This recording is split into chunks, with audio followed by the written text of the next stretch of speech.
Why, hello YouTube! Greetings from the lazy eyebrow. Brawn is one of my favorite G1 characters. He's stocky, his power to weight ratio is off the charts, but he was always super duper humble about it.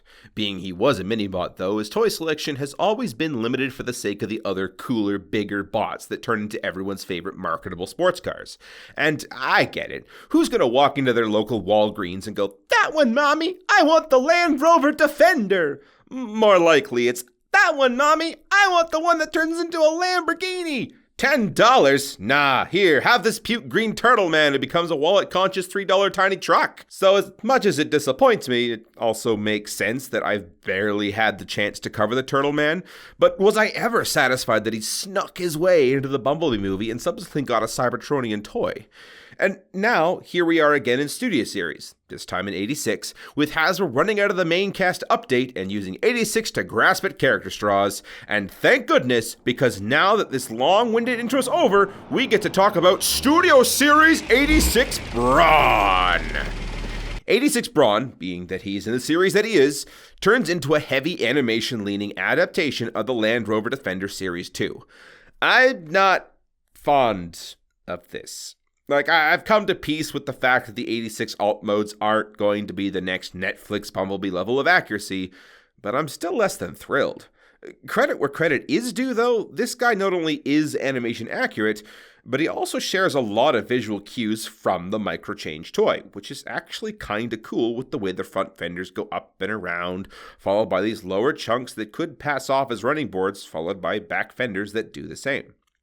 I love their choice of omitting clear plastic and opting for painted windows. I may not be a fan of the cel-shaded inspired Robin's Egg Blue, as was also seen on the 86 Ironhide, but top marks for having it consistent the whole way around on a durable plastic? Well, almost the whole way around. For some reason the back window has been omitted, but considering just how much paint is actually on this figure, it's not entirely the end of the world. But even more so when you consider that our favorite sticker company comes in for the rescue. In terms of the vehicle mode, Toyhax doesn't add a whole lot, but I'm actually okay with that, as the vehicle is pretty good on its own merits.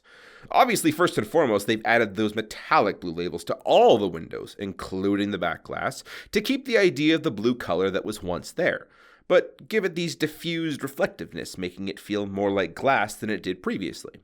I personally would have preferred it a darker shade of blue, but that's definitely a personal preference, as the goal here, and rightly so, has been an animation take.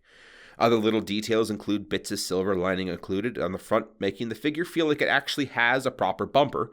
The Autobot badge on top has been given a few options, one of which leaning full hard into the microchange reference, but I went for the white outlined Autobot symbol to cover up what was once a dull red over a faded green, and now it pops. Lights have been given lenses on top and the turn signal indicators, bits of silver on the running boards, and finally gas tank detail at the back to fill in that crosshatch, and a license plate. There's 3 options, but I went with the name because I'm boring like that. One thing I do wish had been included, but I understand with joint tolerances it probably wasn't possible, were taillight stickers here on the yellow joint.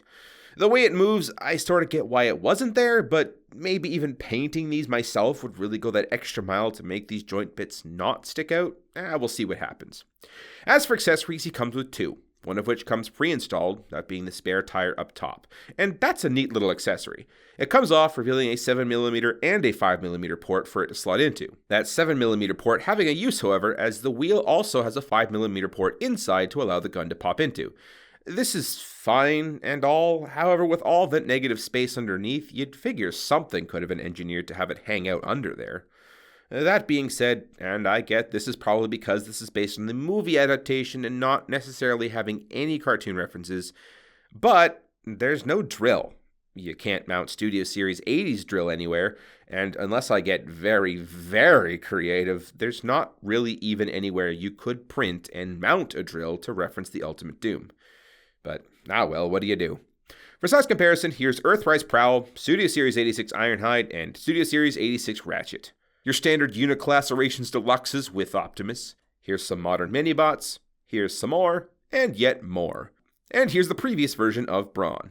And for actual scale. This thing should be a Type 2 Defender, but it's just not.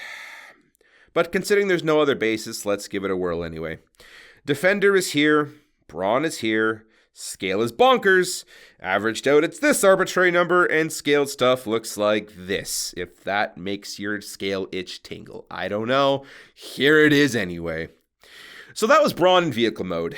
As far as Brawns go, he's not bad. As far as deluxe figure vehicle modes go, I feel like he's mid-range. Certainly not the worst, as he's definitely a complete vehicle from front to back, unlike some figures I could mention.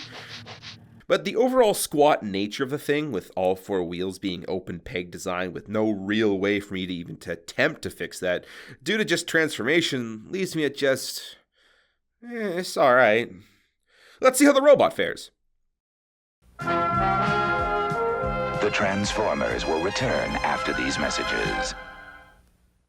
This episode of the Lazy Eyebrow is brought to you by that new sound your car makes that you're concerned about but your mechanic says fine, but you're pretty sure you didn't hear it last month.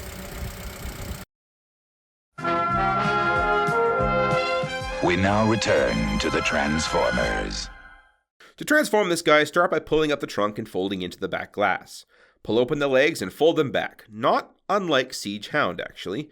On the bottom, pull out the chest and swing around the front bumper, then put the chest back. Pull up the back of the trunk, unpeg the arms, and then rotate them in at the front window, then rotate them up on their armature. Collapse the back of the truck into this little turtle shell, pull out the hands that rotate the arms forward, and then if you want to have your G1 toy reference, that's it. You're done. Otherwise, fold the fenders in on themselves, open up the toes, and rotate the waist 180, and you're done. Ah, man. For all that talk I did about Brawn being okay at best in the vehicle, did he ever just pop out of nowhere in brawny perfection? All that yellow just exploded from inside the vehicle. I loved the way the fenders collapse over themselves like Siege Hound. It makes for very accurate Brawn legs. In fact, I'd argue the technique works better here for Brawn than it does for Hound. The arms look great. I love how they came in by having the windows fold over to close up the torso. The head looks spot on. The way the neck is situated on the grill of the truck, but the whole thing rotated around to make the torso geometry while leaving the back plate open just hits me in such a satisfying way. Man, the engineers did an outstanding job in terms of the transformation to make this guy what he is. To be this stocky, built-like-a-tank robot that comes from an off-road exploratory vehicle. But the only real gripe I might have is that the canopy of the truck doesn't really have anywhere to go to lock down. It just sort of rotates up and relies on the friction of the joint to keep it in place. I could also complain about the heels not being long enough, as I feel this thing topples backwards way more than it ought to, but based on the geometry of the torso and the way it transforms, I'm not really sure that could have been helped. Yeah, as for Toyhax labels, there's not too much going on here. There's more silver added to the head, giving it a two-tone appearance, which makes it more interesting to look at. There's other little G1 toy-inspired labels here and there that pop against the yellow. Yellow labels have been added, also giving it a bit of a two-tone nature. Arm details, and that's kind of it. Anything else more or less is vehicle labels or hidden in the transformation. Accessories include his tiny little pea shooter. While I know it's not something that happened in the movie, I think it would have been cool had he got some sort of fusion cannon to reference that G1 episode. As it stands, the only way to do that is to steal a Siege or an Earthrise one and then pose him in such a way that it sorta works. But even so, I think that sort of looks wonky. In fact, the only way I was able to pull this off was to get an abhorrent amount of sticky tack, lest he tumble over. Articulation on this guy features a rotating head on an unfortunately stiff joint, ball-jointed arms, which I'll admit I'm surprised to see here. It's not a very common shoulder joint anymore. Bicep swivel, single-jointed elbows cut in a way that allow for about 140 degrees of travel, waist swivel, universal hip joints, thigh swivel, knees that allow for 75 degrees of movement, and an ankle tilt. And an argument could be made for a heel toe, stomp stomp. In some regards, he has outstanding Range Rover, and in other areas, he has somewhat of a depressing amount of movement. Those knees do him no favors. They're not very well proportioned either, with those two facts making him almost impossible to kneel, and walking is a bit of a chore to animate at that. As for size comparison, here's your heroic nonsense squad, your standard Uniclasserations Deluxes with Optimus. Here's some modern mini-bots, and here's the last version of Brawn. And for actual scale, there it is. And why not? For the heck of it, here's some Dinobots. So that was Studio Series 86 Brawn. I am super happy that this guy finally got a proper figure. I liked this Legends figure from way back, he was great, but this is leaps and bounds better, as it should be. One's a Legends class from 7 years ago, this one's a full budget deluxe. It is easily the definitive Uniclass Rations Brawn for your collection for that reason. I also love how, and this really doesn't have much to do with 86 Brawn, but how Bumblebee Movie Brawn is about the same size, and the way that line was designed, it's not a far cry to say that this is the Cybertronian version that became this guy. Much in the same way that Origins Jazz is to 86 Jazz. But in this case, one actually looks alien, and the other looks like the Earth vehicle that wears an alien overcoat. I mean, as terrible as this toy was, at least it looked alien.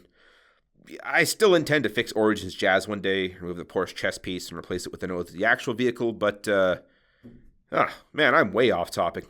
At this point, I may as well talk about Thundercracker and Astrotrain as well. There, now we have my 4 favorite characters on screen, for reasons that are not clear even to me. Anyway, back on topic. 86 Brawn really is fantastic. He could be better, sure, but only in very specific areas, and it's definitely a figure I am both happy is finally in my collection, and one that is coincidentally a great character to round off these reviews as I know them for now. This has been the Lazy Eyebrow.